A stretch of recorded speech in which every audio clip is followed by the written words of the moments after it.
Hello friends, स्वागत है आपका अरविंद मैथ्स में। दोस्तों, आज हम लोग क्लास 10th की मैथ में प्रश्नावली 1.2 पढ़ेंगे, जिसमें हमें पढ़ना है अंकगणित की आधारभूत प्रमेय के बारे में, फंडामेंटल थ्योरम ऑफ अर्थमेटिक्स के बारे में। दोस्तों, यदि हम इससे पहले बात करें भाज्य और अभाज्य संख्याओं के बारे में, तो आप लोग इससे अच्छे से जानते होंगे भाज्य संख्या क्या होता है। बात करें 4 हमारा भाज्य संख्या है, 6 भाज्य है, 15 भाज्य है। हम क्या देख रहे हैं कि 4 ये खुद से भी डिवाइड हो रहा है, 1 से भी डिवाइड होगा, साथ में 2 से भी डिवाइड होगा। मतलब हम ये बोल सकते हैं जो संख्या 1 से भी डिवाइड हो रहा हो स्वयं से, और उसके साथ साथ ये अदर संख्याओं से भी डिवाइड हो रहा हो, उसको हम भाज्य संख्या कहेंगे। या फिर ऐसे बोल सकते हैं कि 1 से बड़ी हो, जो संख्या 1 से बड़ी होती हैं और जो संख्या अभाज्य ना होती हैं उनको हम भाज्य संख्या कहते हैं। अभाज्य संख्या किसे कहते हैं? जो केवल एक और स्वयं से विभाजित होती हैं उनको हम अभाज्य संख्या कहते हैं। एग्जाम्पल के तौर पे यदि बात करें तो 2, 5, 7, 11, 13 ये सब हमारे क्या हैं? ये सब हमारे अभाज्य संख्या हैं। ये ऐसी संख्याएं होती हैं कि सब क्या होंगी? केवल एक से डिवाइड होंगी और स्वयं से भी डिवाइड होंगी, इसलिए इनको हम अभाज्य संख्या कहते हैं। 2 हमारा एक ऐसा भाज्य संख्या होता है कि जो सम होता है। 2 के अलावा ऐसा कोई भी अभाज्य संख्या नहीं है जो साथ में सम भी होता हो। ठीक है, तो क्वेश्चन याद रखिएगा, ये कहीं पूछ भी सकता है कि वह ऐसा कौन सा भाज्य संख्या है जो सम भी होता है। तो केवल क्या है? केवल 2 ऐसा भाज्य संख्या है जो सम होता है। अच्छा, हमें इसमें क्या पढ़ना है? आधारभूत प्रमेय में दिया हुआ है कि प्रत्येक भाज्य संख्या को, कोई भी भाज्य संख्या हो, उसको अभाज्य संख्याओं के एक गुणनखंड के रूप में व्यक्त किया जा सकता है। कोई भी भाज्य संख्या हो, जैसे यदि हम बात कर ले 20 ही है, 20 को हम 2 इंटू 5 लिखेंगे। तो ये हमारा भाज्य संख्या था। ये क्या है? 2 क्या है? अभाज्य संख्या है। 5 क्या है? अभाज्य संख्या है। तो किसी भी भाज्य संख्या को हम अभाज्य संख्याओं के गुणनखंड के रूप में व्यक्त करते हैं और किया जा सकता है।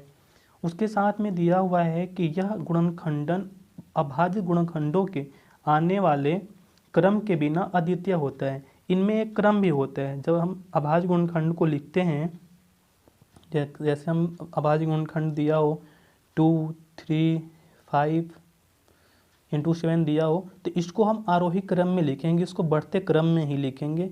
इसको ये नहीं है कि हाँ पहले 3 लिख लेंगे, 2 लिख लेंगे, 5 लिख लेंगे, ऐसे इसको एक क्रम से लिखा जाता है। इसी चीज़ को कहा गया है कि आने वाले क्रम के बिना क्या है? ये यूनिक मतलब अद्वितीय है।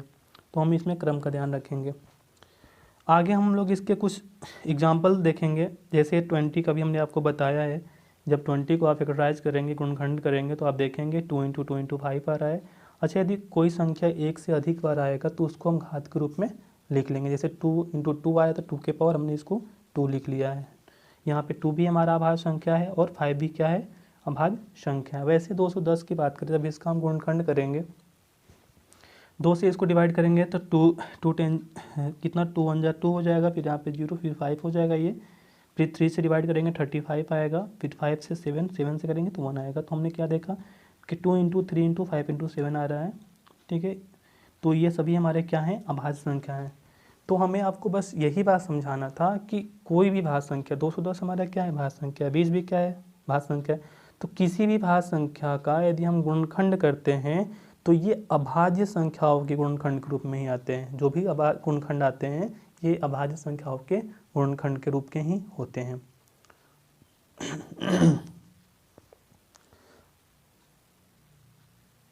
नोट में हम लोग देखेंगे यहाँ पे कि यदि गुणनखंडों का क्रम आरोही होगा, ठीक, यदि गुणनखंड का क्रम आरोही होगा तो दी हुई संख्या के अभाज्य गुणनखंड यूनिक होंगे, अद्वितीय होंगे। अब हम लोग प्रश्नावली के कुछ क्वेश्चन इस पर आधारित कर लेंगे। प्रश्नावली 1.2 में कुछ इस पे बेस क्वेश्चन दिए हुए हैं, जिनको पहले हम लोग कर लेंगे।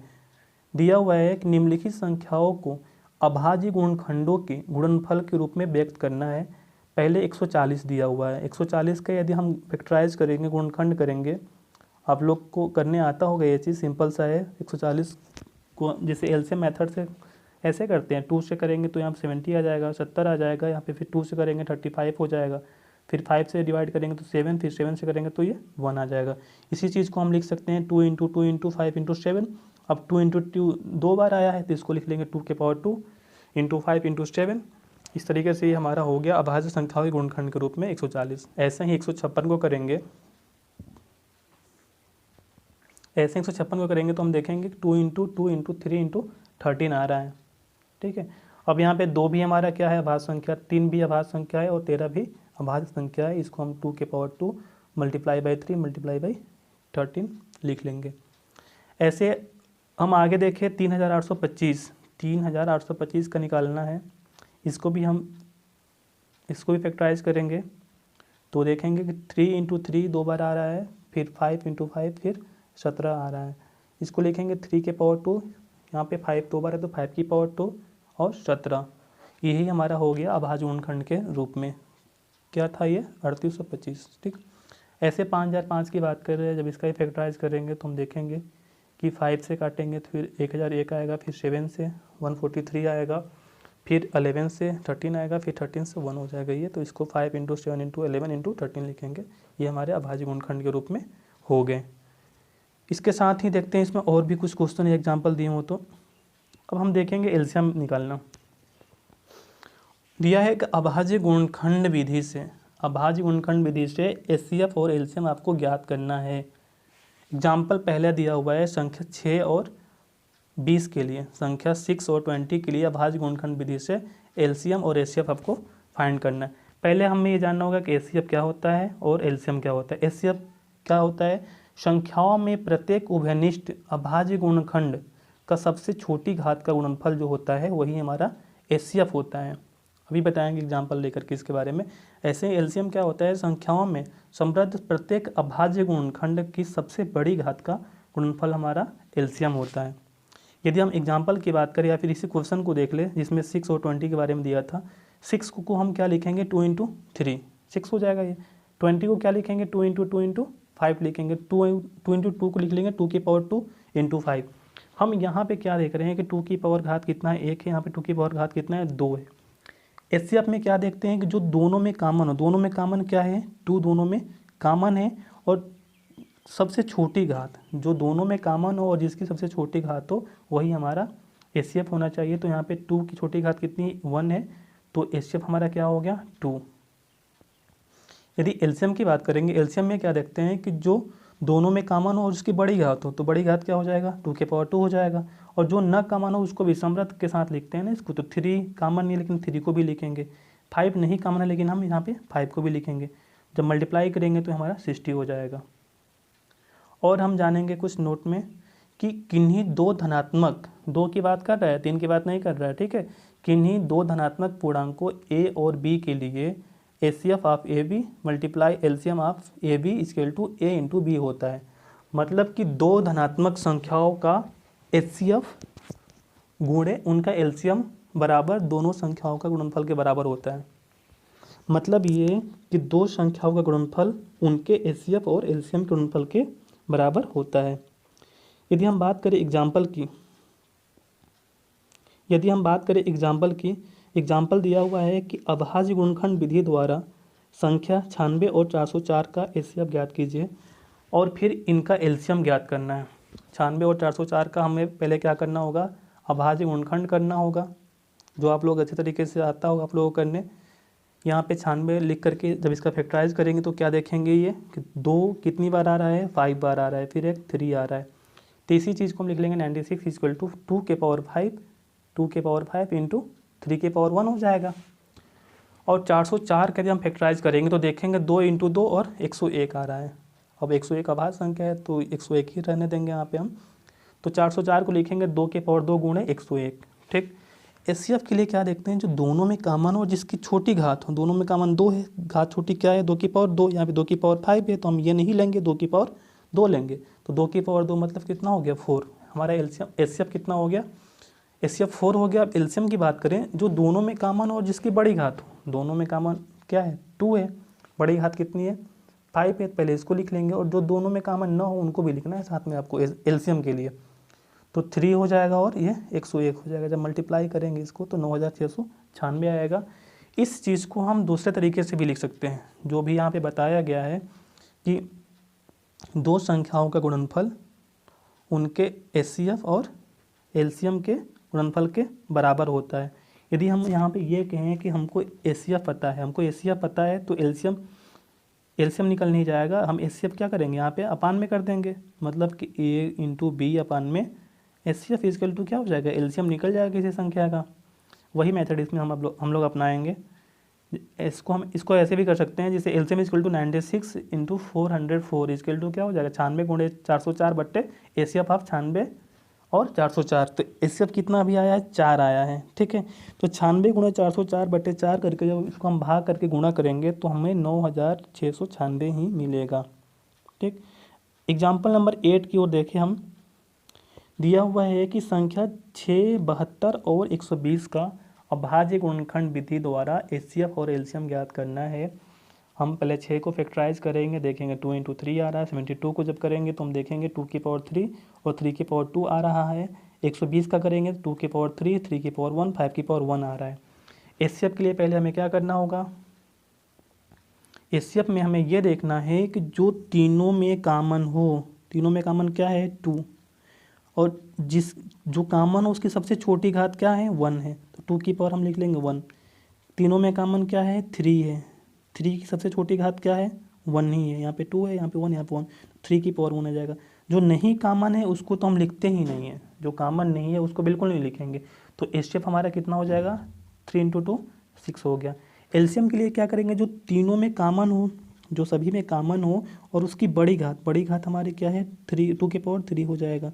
यहाँ पे 3 की पावर 2 बड़ी घात है, तीनों में कॉमन है, और बड़ी घात क्या है, 3 की पावर 2, तो 3 की पावर 2। और जो नहीं कॉमन है, जो शेष बच जा रहा है, उसको भी हमें लिखना पड़ेगा एलसीएम निकालने के लिए। तो यही 8 इंटू 9 इंटू 5 हो जाएगा। जब इसका मल्टीप्लाई कर लेंगे आप तो देखेंगे ये 360 आ रहा है, ठीक है। अच्छा, यहाँ पे आप लोग ये सोच रहे होंगे कि जैसे हम वहाँ पे एचसीएफ निकाल लिए थे तो हमने क्या किया था कि एलसीएम इजकल टू ए गुणे में बी अपान में एचसीएफ करके निकाल लिए थे। तो ये मेथड केवल 2 संख्याओं के लिए है, 3 संख्याओं पे ये चीज़ लागू नहीं होगा। ये किसके लिए होगा, केवल 2 संख्याओं के लिए। वही चीज़ हमने यहाँ पे नोट में करके लिख दिया है कि एचसीएफ किसका 6, 72 और 120 गुणे एलसीएम 6, 72 और 120 नॉट इक्वल टू 6 गुणे 72 गुणे 120। ये कभी भी नहीं होता है, ये केवल 2 संख्याओं के लिए ही होता है, ठीक है। 3 संख्याओं का गुणनफल उनके एचसीएफ और एलसीएम के गुणनफल के बराबर नहीं होता है। इसको हमेशा ध्यान रखिएगा आप लोग, ठीक है। आगे देखेंगे हम लोग। दिया हुआ है पूर्णांकों के निम्नलिखित युग्मों के एचसीएफ और एलसीएम ज्ञात करना है। अब आप लोग अच्छे से इसको जान गए होंगे, आप लोग कर भी सकते हैं इस चीज़ को। 2 संख्याओं का गुणनफल बराबर क्या होता है, एचसीएफ गुणे एलसीएम होता है, इसको ध्यान में रखिएगा। अब 26 और 91 दिया हुआ है। 26 और 91 का पहले हम फैक्टराइज करेंगे तो 26 में क्या आएगा, 2 गुणे 13 आएगा, और 91 में क्या आएगा, 7 गुणे 13 आएगा। हम देख रहे हैं कि यहाँ पे एचसीएफ निकालना है हमको। इसमें उभयनिष्ठ कुछ दिख रहा है आपको, कुछ नहीं दिख रहा है। यहाँ पे 2 है, यहाँ पे 7 है, यहाँ पे 13 है, यहाँ पे 13 है, दिख तो रहा है। यहाँ पे दोनों में उभयनिष्ठ क्या है, 13 है। तो 13 ही हमारा क्या हो जाएगा, 13 हमारा इसका एचसीएफ हो जाएगा, ठीक। ऐसे ही यदि बात करें एलसीएम की, तो एलसीएम के लिए भी देखेंगे हम कि दोनों में उभयनिष्ठ पहले क्या है, दोनों उभयनिष्ठ 13 है। 13 की बड़ी घात क्या है, 1 ही है, तो 13 ही लिख लेंगे। और फिर जो नहीं है उभयनिष्ठ उसको भी हमें लिखना पड़ेगा, 2 और 7 भी, ठीक है। फिर इनका मल्टीप्लाई कर देंगे तो ये 180 आ जाएगा। अब यहाँ पे लड़के मिस्टेक क्या करते हैं कि जो उभयनिष्ठ है उसको 2 बार लिख लेते हैं। जैसे ये 2 इंटू 7 तो लिखे हैं एलसीएम में, और फिर देखते हैं 13 2 बार है तो 13 2 बार लिख लेते हैं, ये गलत हो जाएगा। 13 हमको एक ही बार लिखना है, जो कॉमन है उसको एक ही बार लिखना है, इतना ध्यान रखिएगा, ठीक है। अब यदि हम इसकी आंसर की जांच करने की बात करें, जांच कैसे करेंगे हम, एचसीएफ किसका 26 और 91 का, और एलसीएम किसका 26 91 का, बराबर में 26 गुणे 91 आना चाहिए। तो यदि हम 26 और गुणे 91 किए हैं तो कितना आया है, 2366 आया, 2366 आया है। और एचसीएफ कितना 13 आया है, एलसीएम 182 है। जब इनका भी हम गुणा कर रहे हैं तो 2366 यहाँ भी आ रहा है, 2366 यहाँ भी आ रहा है, मतलब ये कि हमारा एलसीएम और एचसीएफ सही है। इस तरीके से सभी जो क्वेश्चन दिए इनका आंसर की जांच भी करना है आप लोगों को, ना ध्यान रखिएगा। इसमें ऐसे ही करेंगे। अब दिया है 510 और 92। 510 का यदि हम फैक्टराइज करेंगे तो 2 इंटू 3 इंटू 5 इंटू 17 आ रहा है, ठीक है। और 92 का करेंगे तो 2 की घात 2 गुणे 3 की घात 1 गुणे 23 आ रहा है। एचसीएफ की बात करेंगे, एचसीएफ के लिए हम 2 को देखेंगे, 3 को देखेंगे, और कोई तो कुछ दिख नहीं रहा है। तो 2 की जो छोटी घात है 2 की घात 1 है, ठीक है। यहाँ पे 3 भी है, सॉरी कुछ मिस्टेक हुआ है आई थिंक। यहाँ पे 3 है, इसमें 3 नहीं है, इसमें 3 नहीं है, इसमें 3 नहीं है, 92 में इसमें 3 नहीं है, ये मिस्टेक है यहाँ पे थोड़ा सा मिस्टेक हो गया दोस्तों, ध्यान दीजिएगा। यहाँ पे यदि हम 92 का निकालते हैं तो कितना 2 2 जा 4, 2 6 जा 12 हो जाएगा, फिर 2 से करेंगे तो 23 आ जाएगा। यहाँ पे ये 3 नहीं रहेगा, ठीक है, ये गलत हो गया था, 3 नहीं रहेगा। यहाँ पे हम क्या करेंगे, अब देखेंगे दोनों में कॉमन क्या है, दोनों में कॉमन है, और छोटी हाथ क्या है इसकी 1 है, तो ये इसका एलसीएम 1 हो जाएगा, ठीक। अब हमें एलसीएम ज्ञात करना है। एलसीएम के लिए क्या करेंगे, ये नहीं रहेगा, ठीक ना। एलसीएम के लिए क्या देखेंगे, जो दोनों में कॉमन हो बड़ी घात तो 2 ये हो जाएगा, ठीक है। और जो दोनों में कॉमन नहीं है, जैसे 3 हो गया, ये 3 लिख लिया हमने, 5 लिख लिया, 3 लिख लिया, 17 भी लिख लिया और 23 भी लिख लिया। मल्टीप्लाई करेंगे तो ये 23,460 आ जाएगा। उत्तर की जांच करनी है हमें, तो वही करेंगे, इनके एचसीएफ और एलसीएम का गुणा कर देंगे और संख्या का गुणा कर देंगे, आपस में बराबर आ जाएगा, तो आंसर का यहाँ पे जांच हो जाएगा, ठीक। तीसरा क्वेश्चन दिया हुआ है कि 336 और 54 का निकालना है। 336 के यदि हम फैक्टराइज किए यहाँ पे तो ये आ रहा है कितना, 2 की घात 4, 3 की घात 1, 7 की घात 1। 54 का किए हैं तो 2 आ रहा है और 3 की घात 3 आ रहा है। दोनों में उभयनिष्ठ क्या हमारा है, ये 2 और 3 है, कॉमन 2 और 3 है। एचसीएफ के लिए क्या देखते हैं, जो छोटी घात हो, यहाँ पे 2 की 4 घात है, यहाँ पे 2 की कितनी घात है, कुछ भी नहीं है, तो 1 घात है, ठीक है। तो ये 2 की घात 1 हो जाएगा पहले, फिर 3 कॉमन है, 3 में छोटी घात क्या है, 3 की घात 1 हो जाएगा, तो ये 2 की घात 1 2, 3 की घात 1 3, 2 3 6 हमारा इसका एचसीएफ हो गया। एलसीएम के लिए देखेंगे कि जो दोनों में कॉमन हो बड़ी घात, 2 की घात 2 की घात 4, ठीक है। और यहाँ पे 3 दोनों में कॉमन है, बड़ी घात क्या है 3, 3 की घात 3 हो जाएगा। जो नहीं कॉमन है उसको भी हमको लिखना होगा, तो यहाँ पे 7 हो जाएगा, 3024 हो जाएगा। उत्तर की जांच करना है तो एलसीएम और एचसीएफ, जो एलसीएम आया है, एलसीएम कितना हमारा है 3024 है, एचसीएफ कितना है 6, इन दोनों का गुणा करेंगे यदि हम, तो संख्याओं के गुणनफल के बराबर आना चाहिए। जब गुणा करेंगे तो इन संख्याओं के गुणनफल के बराबर आना चाहिए, मतलब बराबर आ रहा है तो एलसीएम और एचसीएफ हमारा सही है, नहीं तो कुछ गलत हुआ है, ठीक है। ऐसे तीसरा क्वेश्चन दिया हुआ है, अभाज्य गुणनखंड विधि द्वारा निम्नलिखित पूर्णांकों के एचसीएफ और एलसीएम ज्ञात करना है। ऐसे ही सेम वो भी है, आप लोग कर सकते हैं इसको। 26 और 91 का दिया हुआ है, आप लोग लगा लीजिएगा इसको, बहुत सिंपल सा क्वेश्चन है, कुछ करना नहीं है, ठीक है। यहाँ पे 3 अंक दिए थे, 8 9 और 25 दिया था, तो 8 का कितना 2 के पावर 3 हो जाएगा, 9 का 3 के पावर 2 हो जाएगा, 25 का 5 के पावर 2 हो जाएगा। हम देख रहे हैं इसमें एचसीएफ हमको एचसीएफ पता करना है। एचसीएफ में देख रहे हैं किसी में कुछ कॉमन मिल ही नहीं रहा है, इसमें 2, इसमें 3, इसमें 5 है, तो कुछ भी नहीं है, तो सब में क्या कॉमन है, 1 तो सब में कॉमन होता है, तो हमारा एचसीएफ क्या हो जाएगा 1 हो जाएगा। ध्यान रखिएगा ये चीज़, जहाँ पर भी 2 या 2 से अधिक संख्याएं दिए हों उनका एचसीएफ निकालना हो, और उनके अभाज्य गुणनखंडों में यदि कोई भी संख्या कॉमन नहीं मिल रहा है तो वहाँ पे 1 सब में कॉमन मिलेगा और एचसीएफ हमारा वहाँ पे 1 हो जाएगा। और एलसीएम क्या होगा, फिर एलसीएम ये 2 की पावर 3, 3 की पावर 2 और 5 की पावर 2 यदि मल्टीप्लाई कर देंगे तो यहाँ से हमारा एचसीएफ आ जाएगा, ठीक। अब इसमें हम कुछ और पढ़ने जा रहे हैं, कुछ और भी दिया हुआ है, देखते हैं। दिया हुआ है कि किसी भी संख्या का इकाइक अंक, ध्यान दीजिएगा, कोई भी संख्या है XYZ, कोई भी संख्या लिए, इसका इकाइक अंक यहाँ से होगा, ये इकाइक अंक शून्य होने के लिए संख्या के अभाज्य गुणनखंडों में 2 और 5 का होना आवश्यक है। बात को समझिएगा आप, ठीक है। यदि हम कहें 2 गुणे 5 तो हमें क्या मिलता है 10, ठीक। तो कोई भी संख्या, जैसे यदि 210 ही है ये, ठीक है, 210 है, तो जब इसका फैक्टराइज करेंगे, लास्ट में क्या है 0 है, जब इसका फैक्टराइज करेंगे तो इसके फैक्टर में 2 और 5 जरूर मिलेंगे। बिना 2 और 5 के लास्ट में 0 आ ही नहीं सकता है। कोई भी संख्या लास्ट में 0 कब देगा, कोई संख्या है, मान लीजिए यहाँ पे कुछ भी ले लीजिए, रैंडम हम कोई संख्या ले रहे हैं, जैसे 4 6 2 5 0 ले रहे हैं, ये लास्ट में 0 आया हुआ है, इसका मतलब ये है कि जब हम इस संख्या का फैक्टराइज करेंगे तो हमें इसके फैक्टर में कहीं ना कहीं 2 और 5 देखने को जरूर मिलेगा। जिस संख्या के फैक्टर में 2 और 5 साथ में नहीं आएंगे वो संख्या लास्ट में 0 हमें नहीं देगा। तो इस पे क्वेश्चन हमें करना है, जैसे दिया हुआ है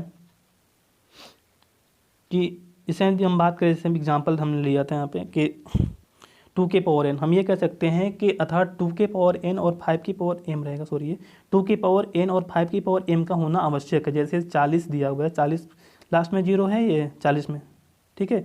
तो क्या देखेंगे, जब 40 का फैक्टराइज करेंगे तो 2 इंटू 2 इंटू 5 आ रहा है, मतलब 2 दूना 4 दूना 8, 8 बचे 40, ठीक।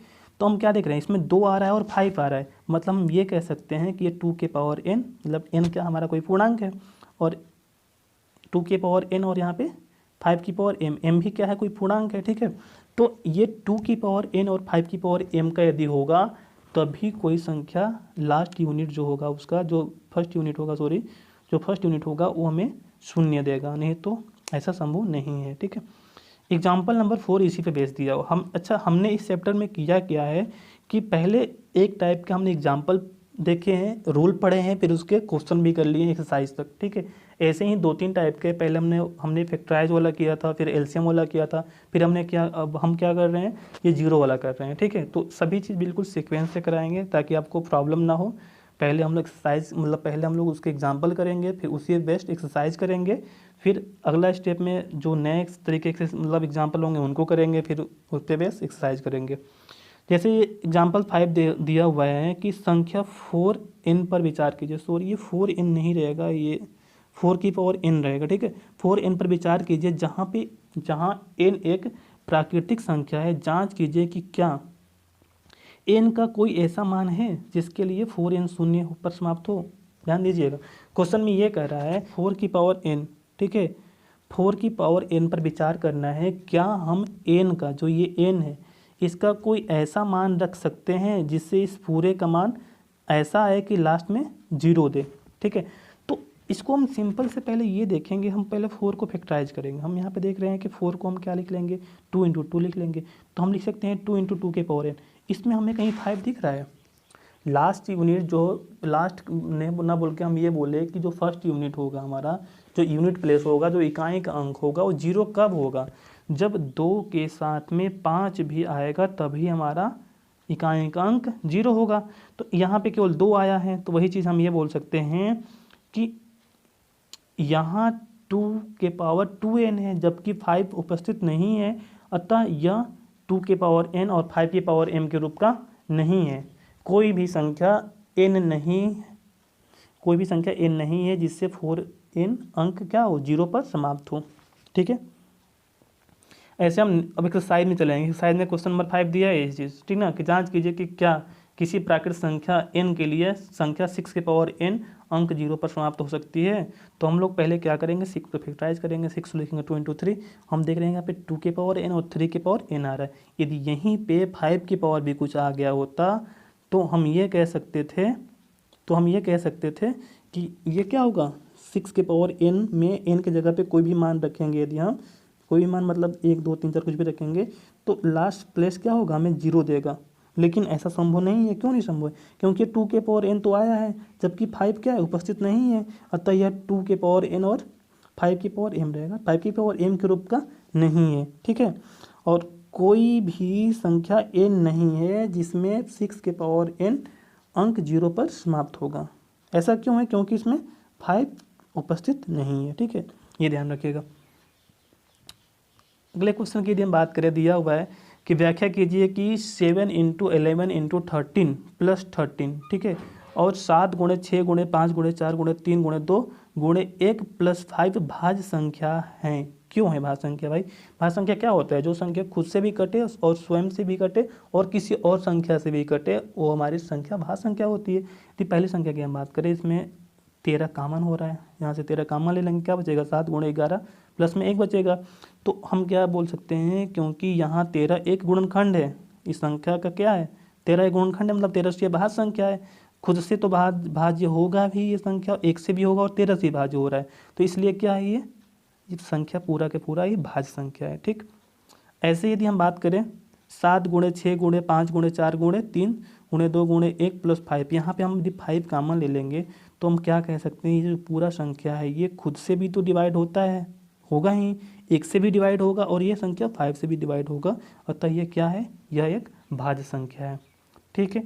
ऐसे ही दोस्तों क्वेश्चन नंबर 7 दिया हुआ है आपके बुक में, ठीक है। उस क्वेश्चन में भी हमको क्या करना है, इसको सॉल्व करने के लिए इसका एलसीएम ही निकालना होगा।